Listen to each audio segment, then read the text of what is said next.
What's up, guys? Dave and Tyler here for episode 4 of our sub-series Table Talk. This episode we are diving into preseason turkey scouting. It's that time of year, we got long beards on the mind, so we wanted to give you guys our tips on how to find birds and go from there and hopefully lead to some success. You can't beat it. There's nothing like turkey hunting. I mean, the whitetail woods is the whitetail woods, but there's the kings of spring for a reason. Yeah, there you go, man. So that's how I'm going to chalk it up. Yeah, that roar off the tree, I can't wait. Yeah, me either. There's simple ways to go about scouting them. Now, hunting them is completely different because there's many ways you can go about hunting them and what you're trying to do to get on birds. It's fun, you know. Yeah. It gets you your mind right, gets you thinking, all right, how am I going to go about this? How am I going to get in here? Your setup, your access, everything. It's a giant puzzle, and it's fun. It's a nice game. Yeah. You don't always win, but you know, turkey hunting's pure fun, pure enjoyment. Yeah. I mean, at least they talk to you. You don't. Yeah. I mean, to me, I'd chalk it up as a win if I even go in the woods and, you know, I'm out there and I got some birds gobbling around me. Yep. I mean, that just gets my blood pumping instantly. You know. So, if you're out there shed hunting or scouting and you come across some turkey signs, some scat, or you see where they're scratching on a hillside, just keep that in mind. Now understand that things could change as the time goes on with a couple months before turkey season. But, you know, like we use Hunt Stand or OnX or whatever, we'll mark that, and then once it gets closer to season, just come back and check. And odds are it still might be there, or even better. So it's always worth to, you know, keep up to date and keep tabs.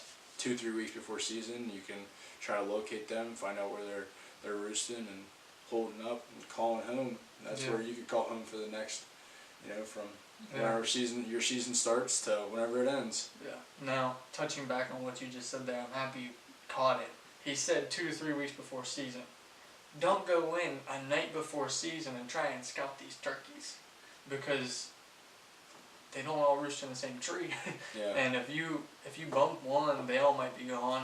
So be mindful of that as well. Do your homework and understand that if they're still doing it a month before season, odds are they'll be there come opening day. Obviously, if you're seeing them in fields, shot gobbles, scat's key, and pretty much it.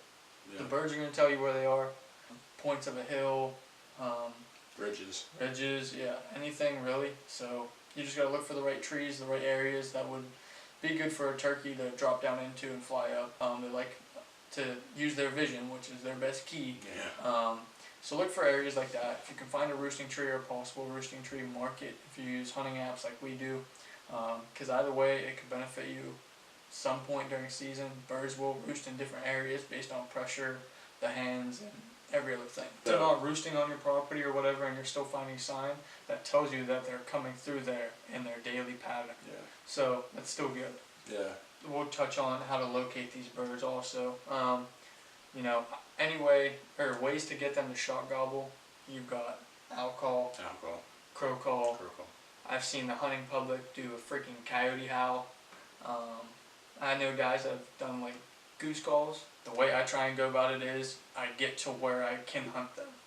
If I plan on, I know this bird flies off the roost, he's probably about 150 yards away, I'm comfortable with being here, then I hit him with the owl call. Because I've done this before. Walk in there, hit him with an owl call, wake him up, and he gobbles, which is fine, you know, that's what you want. And then I overcrowd him, and he drops the other way, and that's it. So be mindful of that. So another thing you can do is drive around and watch your local fields, you know, see where the birds are, see if you have any local, especially if you have some near your property. I mean, that's near on it. Yeah, so that's always something you can do. Public land, I don't know how we're going to go about it. I kind of got an idea for them. He's got an idea.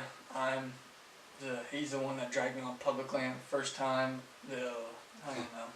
We'll see what happens. We did have a lot of turkey sign up. So we did. Yeah, that was actually really nice. Some parts were kind of hard to get to, so we'll see about those birds. But we marked it. So if it comes down to it, we'll chase them. Yeah, if we have none and we know where some are, I guess you gotta do what you gotta do for a turkey. Yeah, that's right. That'll be worth it too. And it's plus like it's not like you gotta walk all the way there. I mean, you can walk halfway there and use the old owl hooter call, and hopefully if you don't hear anything, going back to the truck. Yeah, chalk that up with the owl. Yeah, for sure. When it comes to scouting, We discussed scat, locating them, getting a shot gobble, looking for their scratching, seeing where they're feeding, to them being in the fields in the mornings, afternoons, evenings, whatever it may be. Locate the roost, climb in tight, shoot them in the tree. Kidding, don't do that. That's all we have for this episode. So if you have any questions or any ideas that you'd like for us to talk about, just drop them in below. Give us a like. So while you're here, make sure you hit the subscribe button, and we are signing off for episode 4. Thanks!